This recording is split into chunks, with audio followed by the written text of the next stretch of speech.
Coxo firmaning yangi avlod S1 va Pro Plus modeldagi fiziodispenserlar farqi va o'xshashliklari haqida gapirib beraman. Birinchi o'xshashligi, ikkala fiziodispenserda ham xirurgik rejimi bor. Bu esa retension tishlarini olishga juda ham katta yordam beradi. Ikkinchi o'xshashligi, yangi zamonaviy dizayn, ayniqsa dastaki yengil, qulay va mustahkam qilib ishlab chiqarilgan. Uchinchi o'xshashligi, turli xil rejim va funksiyalar borligi. Masalan, uglovoy nakonechniklarni yuvish rejimi yoki nakonechniklarni kollaboratsiya qilish rejimi hamda turli xil parishayka nakonechniklar bilan ishlash rejimi bor.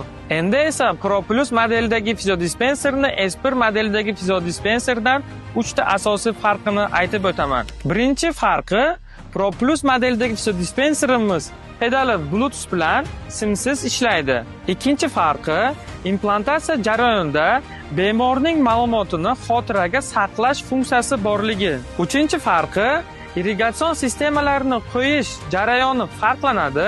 Meni shaxsiy fikrim, S1 modeldagi fiziodispenserlarning sistemasini qo'yish qulayroq va tezroq tuyuladi. Bizlar Coxo kompaniyasining rasmiy dilleri bo'lib, bu mahsulotlarga 1 yil kafolat beramiz.